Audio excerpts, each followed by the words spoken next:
Hi everyone, I'm Miss Charlotte Peters. I'm the School Library Media Specialist here at Schoolville High, and I'm here to talk to you a little bit about the proposal for an information literacy course.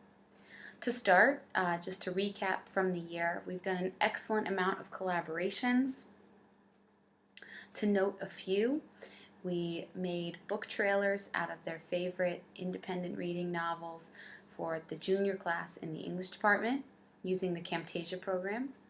Additionally, in the ninth grade history classes, we started the research process and introduced the basic format of a research paper and how to locate information for that.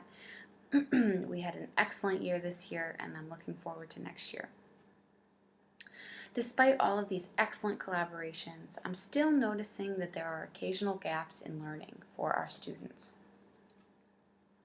They occasionally slip through and don't get to participate in some of the events, and some of the requirements for information literacy are vast and require a great amount of time and investment, which doesn't always fit into the time frame of the general education curriculum, which is why I'm proposing that we add this course. To start, can anyone give me a definition of what information literacy means? We've heard the word used quite often, but do we really know the definition? According to the Association of College and Research Libraries, information literacy is a set of skills that is needed to find, retrieve, analyze, and use information. This term really came about when there was the explosion in the output of information available, particularly via the internet in the 21st century. You may be thinking, all right, but haven't we had access to information for hundreds of years? Why do we need to be information literate? Society continues to make a digital shift towards reliance on the internet and digital access for information. We use the computer and the web on a regular basis for almost every aspect of our lives, including social and recreational reasons like Facebook, Twitter, and Instagram, personal reasons like our personal email, our digital photos, personal files, as well as work reasons.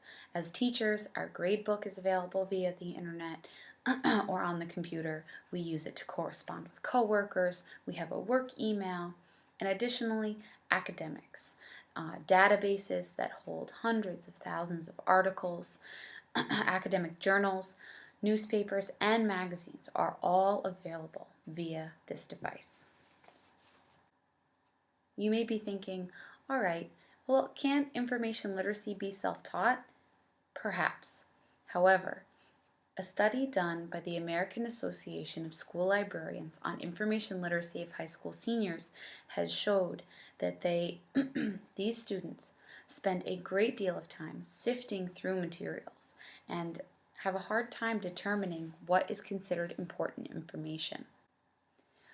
Additionally, UC Berkeley did a study of information literacy among undergraduates where students had difficulty and needed more focus on identifying and using subject headings, correctly identifying references to books, and deciphering the location of a text using the library's catalog. This study confirmed with several other studies that students are confused by elementary conventions of organizing and accessing information, meaning that although these students are still accessing the information, as the location of this information changes, we are not adequately preparing them to access it. You may think also, how does this affect us in high school? Students mostly use this in college, and this is more of a basic introduction in high school.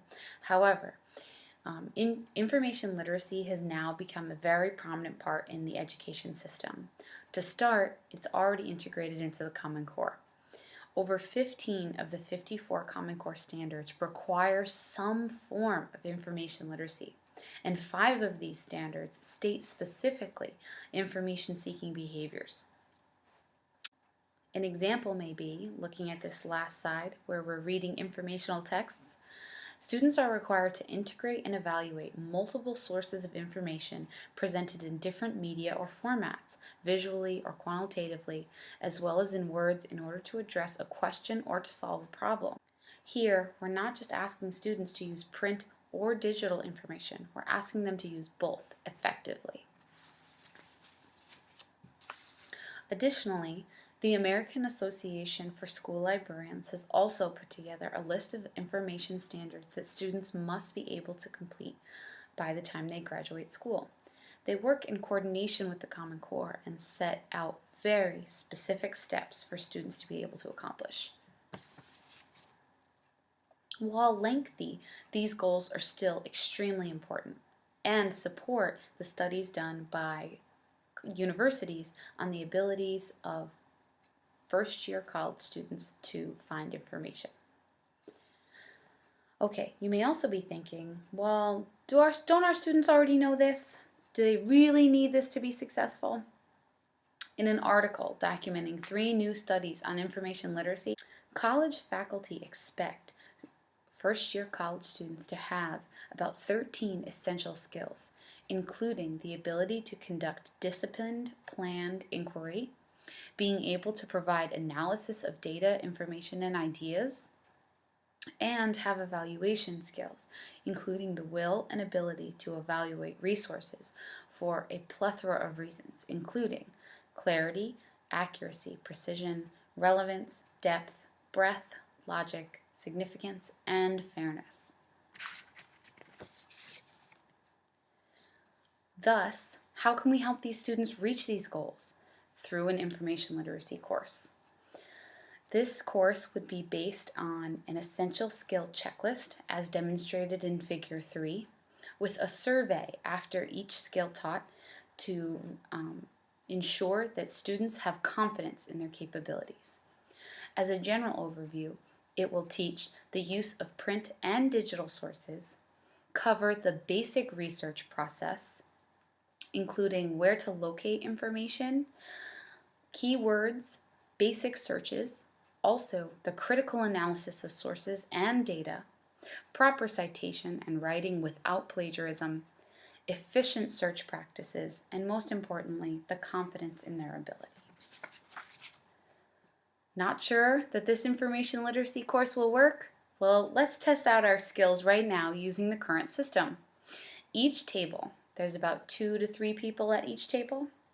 Each table will receive a scenario explaining an information literacy task required of a first-year college student in a typical freshman course. I will give you about 10 minutes to complete this task.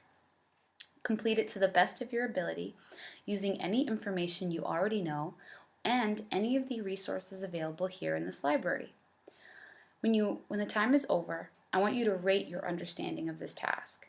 1, you're completely confused and you're not sure of the task and you're not confident in your capabilities. 2, you're unsure, but you could complete the task fairly well, somewhat confident. Number 3, confident of ability, you have a clear understanding of the task, and it's easy to complete. Here is a sample scenario that one of the tables would receive. They would be told of an important paper due for a British literature course. They would be required to select and critically analyze a character in Shakespeare's Hamlet. They must use 3 current sources, meaning they came out within the last 3 years, and integrate them into the paper, citing them properly using MLA citation. The goal of this scenario is to demonstrate the complexity and all the levels of information seeking required to complete a common task in a freshman literature course.